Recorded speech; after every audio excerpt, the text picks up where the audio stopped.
There's nothing in the desert, and no man needs nothing. Lawrence of Arabia wasn't just an epic historical drama. It was a brutal test of human endurance that nearly killed its star and drove its perfectionist director to the brink of madness.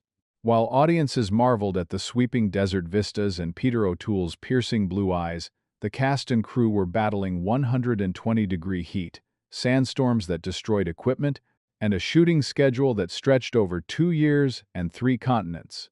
The production saw actors hospitalized from heat exhaustion, camels dying on set, and a lead actor who had never even ridden a horse before filming began. Today, we're diving into 20 weird facts about Lawrence of Arabia that reveal the astonishing truth behind one of cinema's greatest achievements. And stick around for our bonus fact, the shocking revelation about the real T.E. Lawrence that the filmmakers deliberately chose to leave out of the final cut. Hit that play button and prepare to see this masterpiece in an entirely new light. Peter O'Toole wasn't the first choice for Lawrence. He wasn't even the fifth. Director David Lean initially wanted Albert Finney for the title role, going so far as to shoot extensive screen tests in the Jordanian desert. When Finney turned down the career-defining role, Lean approached Marlon Brando, who was too busy with Mutiny on the Bounty. The desperate search continued through a who's who of Hollywood. Anthony Perkins, Montgomery Clift, and even Dirk Bogarde were considered before producers took a chance on the virtually unknown O'Toole. The studio executives weren't just hesitant. They were downright panicked. "Who the hell is Peter O'Toole?" Producer Sam Spiegel reportedly shouted when Lean suggested him. What audiences didn't know was that Lean had spotted O'Toole in a Shakespeare production and immediately declared, "That's my Lawrence." The director's instinct created one of cinema's most iconic performances from an actor who had never starred in a major film. The blue-eyed Lawrence wasn't a historical inaccuracy. It was a painful daily ordeal. The real T.E. Lawrence had famously piercing blue eyes, a trait that became central to O'Toole's hypnotic performance. But behind those mesmerizing gazes was excruciating pain. O'Toole's eyes were naturally blue, but the harsh desert sunlight made it impossible to film without protection. The solution? Agonizing metallic contact lenses that acted as primitive sunglasses. These crude eye shields had to be inserted and removed using a suction cup, often tearing at O'Toole's corneas. The actor could only wear them for an hour at a time before requiring medical drops. "My eyes were streams of blood," O'Toole later recalled. "I couldn't see a bloody thing." During close-ups of Lawrence's famous blue-eyed stare, O'Toole was often completely blind, unable to see the actors he was performing with. The pain became so unbearable that medical staff were on constant standby during eye-intensive scenes. The desert heat didn't just make filming difficult. It melted camera equipment. The production team didn't just brave the desert, they fought a constant battle against physics itself. The scorching Jordanian and Moroccan temperatures regularly exceeded 120 degrees Fahrenheit, turning the massive 70mm cameras into metal ovens. Film would literally melt inside the cameras, forcing the crew to refrigerate both cameras and film stock between takes. Specialized cooling units had to be constructed on-site, and scenes were often limited to the earliest morning hours before the sun made filming impossible. Cinematographer Freddie Young developed a custom system of heat shields and reflectors to protect the delicate equipment. "We weren't just making a film about the desert," recalled one crew member. "We were in a war against it." The camera team ultimately kept detailed heat logs to predict when equipment failures were most likely, scheduling the most complex shots for the brief windows when temperatures dropped below 100 degrees. O'Toole didn't just learn to ride camels for the role. He nearly died doing it. When Peter O'Toole arrived on set, he had never ridden a horse, let alone a camel. The production hired Bedouin tribesmen to teach the actor, but the crash course in camel riding nearly ended in tragedy. During an early training session, O'Toole's camel bolted unexpectedly, dragging the actor for nearly half a mile across rocky terrain before handlers could regain control. The incident left O'Toole with severe bruising and a fractured coccyx that plagued him throughout filming. Rather than use a stunt double, O'Toole insisted on mastering camel riding himself, spending 12 hours a day practicing until he could ride without a saddle. The camels were bloody-minded creatures, O'Toole later said. But by the end, we understood each other. The pain from his injuries was so constant that O'Toole developed a distinctive stiff-backed posture that inadvertently became part of Lawrence's now iconic screen presence. The famous match-blowing scene wasn't just clever editing, it was mathematical precision. The iconic transition from a blown-out match to the sunrise over the desert remains one of cinema's most celebrated cuts. But this wasn't just artistic inspiration. It was scientific calculation. Lean and cinematographer Freddie Young spent 3 days capturing different versions of O'Toole blowing out matches, meticulously measuring the exact light values of the flame. They then waited weeks for precise weather conditions to capture a desert sunrise with the exact same luminosity value as the extinguished match. The scene used no special effects or filters, just perfectly matched light values creating a seamless transition. Young later revealed they shot over 40 sunrises before finding one with the perfect mathematical light correspondence. David wasn't satisfied with beauty, Young explained. He wanted perfection. The resulting 2-second transition has been studied in film schools for decades, representing the pinnacle of pre-digital cinematography. The film's violent battle scenes weren't just choreographed, they caused real casualties. The epic battle sequences featured hundreds of extras and cavalry charging across vast desert landscapes, but these spectacular scenes came at a heavy cost. During the recreation of the attack on Aqaba, 3 extras were seriously injured when live horses collided at full gallop. In another incident, an explosive charge detonated prematurely, sending shrapnel into the crowd of extras. The production's medical team, originally hired for heat-related issues, found themselves treating genuine battle wounds.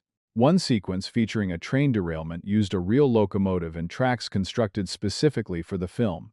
When the explosion proved more powerful than calculated, debris struck several crew members. It wasn't just movie violence, recalled Second Unit Director André de Toth. It was actual chaos. Despite these incidents, insurance considerations and filmmaking standards of the era meant the production continued with only minimal safety improvements. Actor Omar Sharif didn't just make his Hollywood debut. He risked execution to do it. When Egyptian actor Omar Sharif was cast as Sheriff Ali, his home country was in political turmoil with President Nasser's pan-Arab nationalism at its height. Egypt had recently severed diplomatic relations with Jordan, where much of the film was shot, and was technically at war with the nation. Sharif's decision to work in Jordan and portray an Arab character in a Western film was considered potential treason by Egyptian authorities. The actor traveled under an assumed name and faced genuine threats of imprisonment or worse if discovered. "I was told quite clearly I might not be allowed back into my country," Sharif later revealed. What audiences didn't know was that Sharif's famous entrance scene, emerging mirage-like from the desert, was filmed while the actor was under protection from Jordanian security forces, with the production receiving specific clearance from King Hussein himself. The production didn't just build sets, they constructed entire desert communities. The logistical challenges of filming in remote desert locations meant the crew couldn't simply commute to set each day. Instead, they built temporary cities in the middle of nowhere. The largest of these, constructed near Jebel Tubaik in Jordan, housed over 750 people, including cast, crew, and local workers. The settlement featured its own power plant, water purification system, medical facility, and even a makeshift airstrip for bringing in supplies and emergency evacuations. Lean insisted on authentic environments, refusing to use studio backlots even when practical concerns suggested otherwise. The isolation took a psychological toll, with many crew members not seeing their families for months at a stretch. "We weren't making a film about a man in the desert," production designer John Box later explained. "We were living his experience." The temporary desert cities became so well established that several of their structures remained standing for years after filming concluded. The film's most dangerous scene wasn't staged, it was a genuine disaster. The sequence where Lawrence leads a camel charge across the desert might look carefully choreographed, but it descended into genuine chaos during filming. With over 100 mounted extras charging at full speed, one camel stumbled, creating a devastating chain reaction.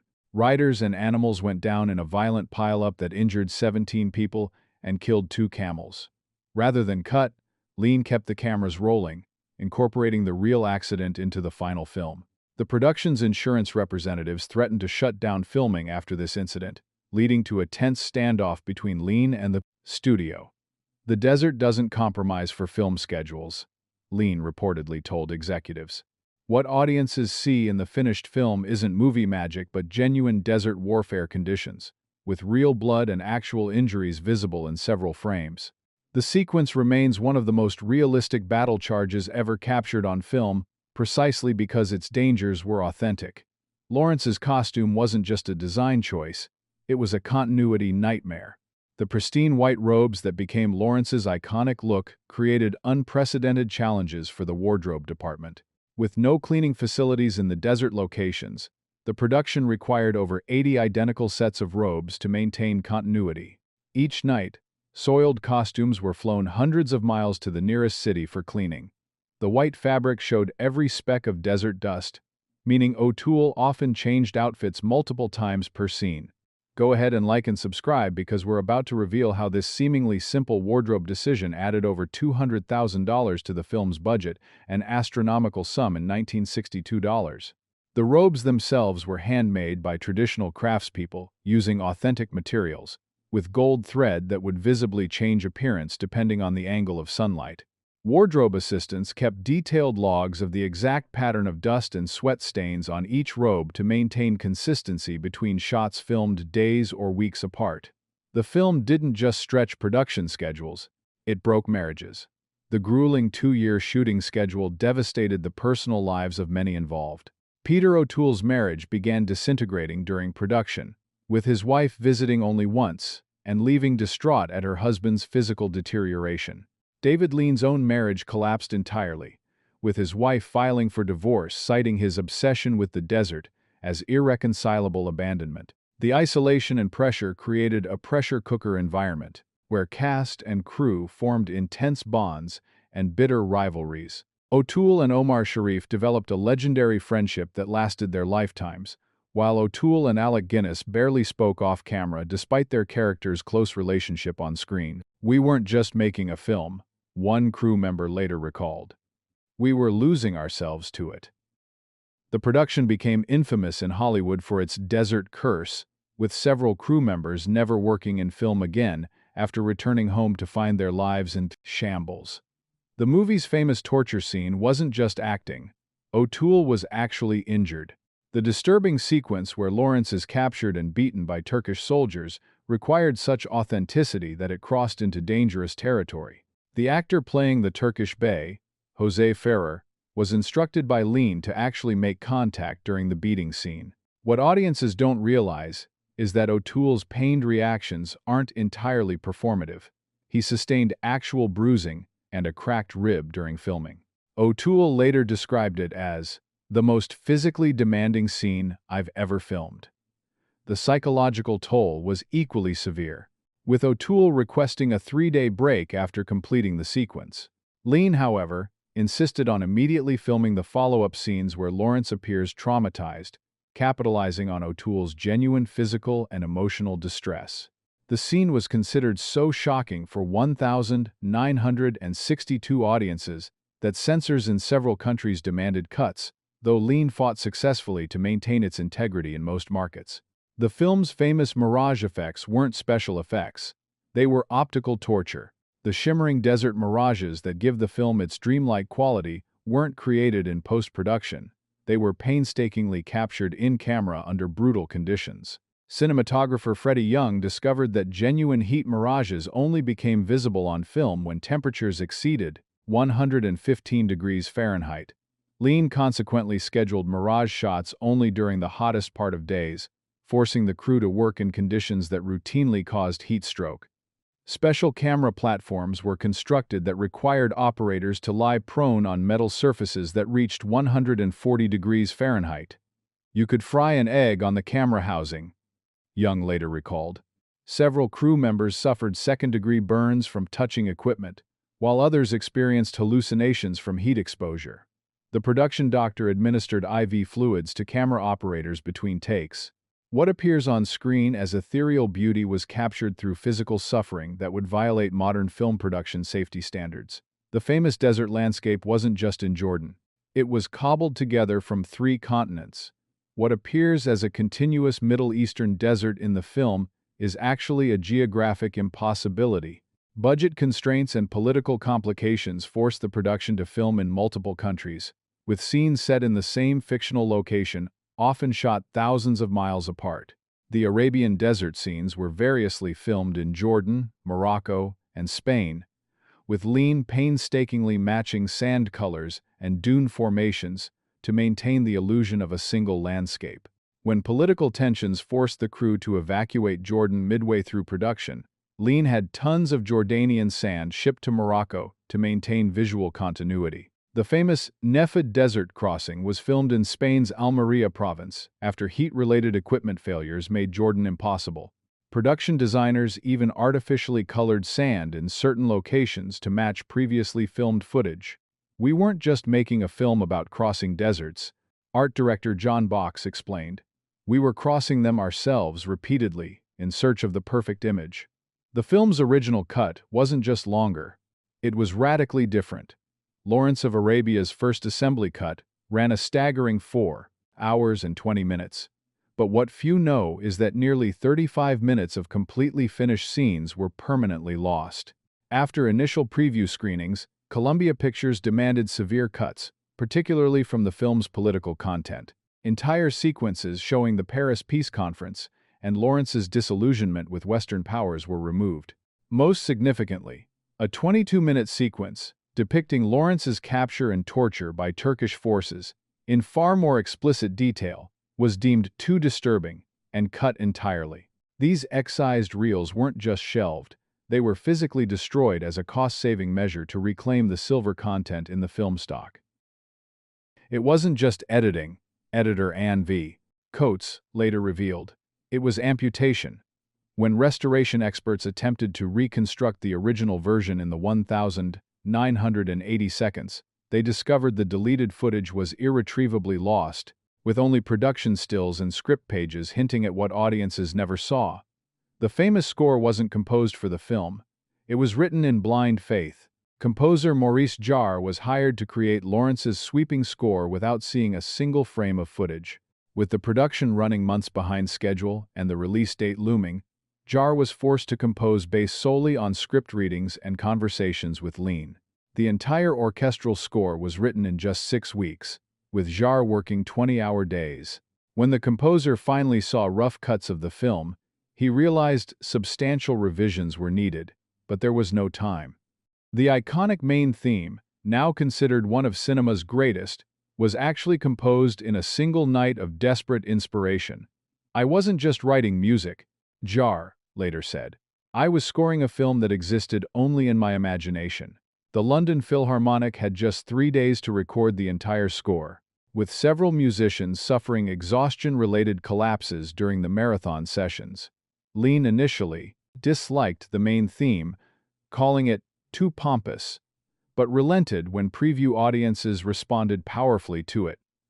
The famous leap onto the train wasn't just a stunt, it was a near-death experience. The spectacular sequence where Lawrence jumps onto a moving train was performed by O'Toole himself after stunt performers deemed it too dangerous. The actor, with no stunt training, insisted on doing the leap despite warnings from the production's insurance representatives.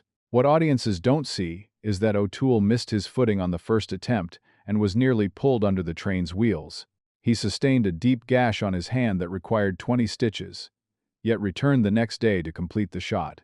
The blood visible on Lawrence's hand during subsequent scenes is O'Toole's actual wound, which Lean incorporated into the story. "It wasn't just method acting," O'Toole later remarked. "It was survival." The production doctor reportedly threatened to quit after this incident, calling the shooting conditions criminally negligent.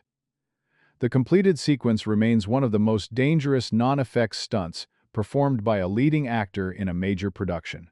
The epic Sinai crossing scene didn't just look grueling, it caused genuine medical emergencies.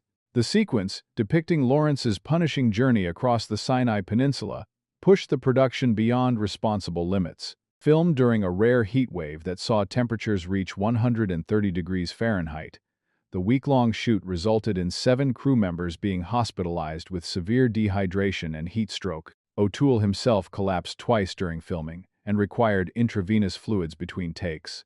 The scene's authenticity comes from the fact that much of the suffering depicted wasn't acting. The cast and crew were experiencing genuine physical distress. Makeup was largely unnecessary as actual sun exposure created the desired effect of sun-blistered skin. We weren't portraying desert survival.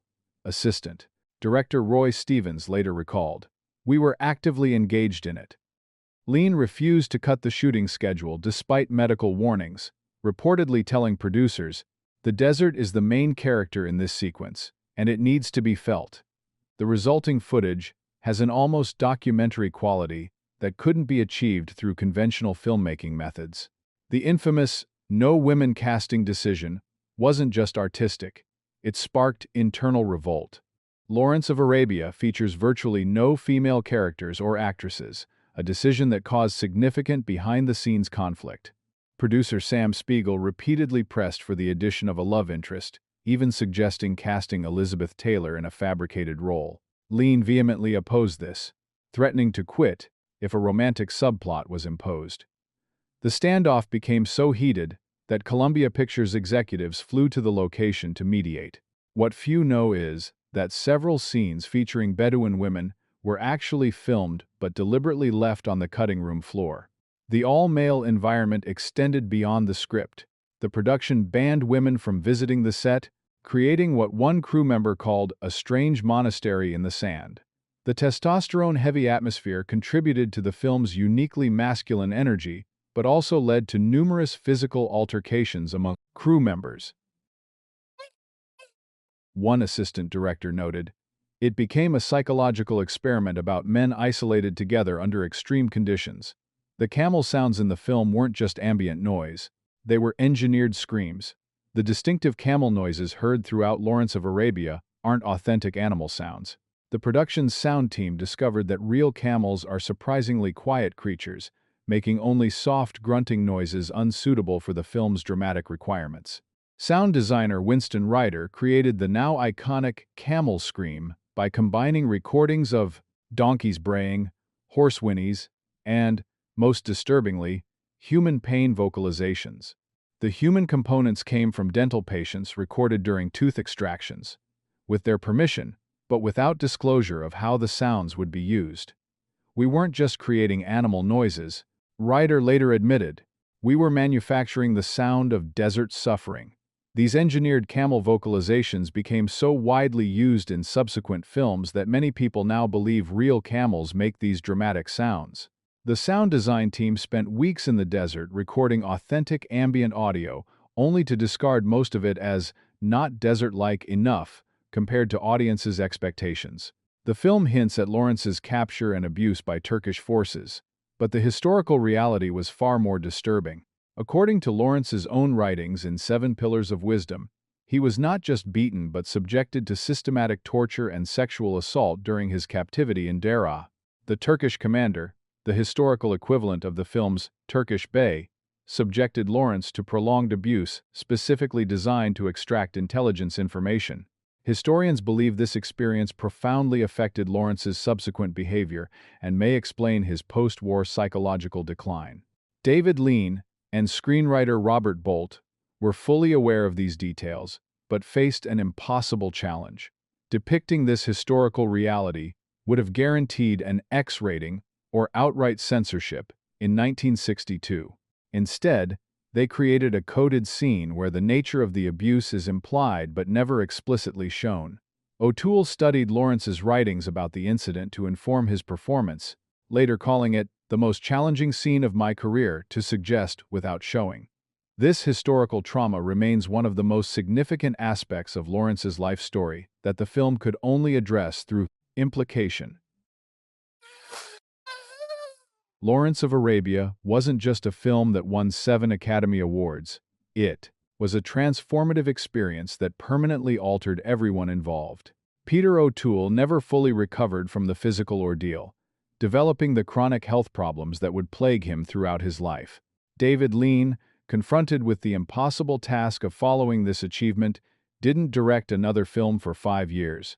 The production didn't just tell the story of a man forever changed by the desert, it recreated that transformation in its star. If you found these revelations fascinating, hit subscribe for more deep dives into cinema's greatest epics. And remember, as T.E. Lawrence himself might say, nothing is written, not even Hollywood history.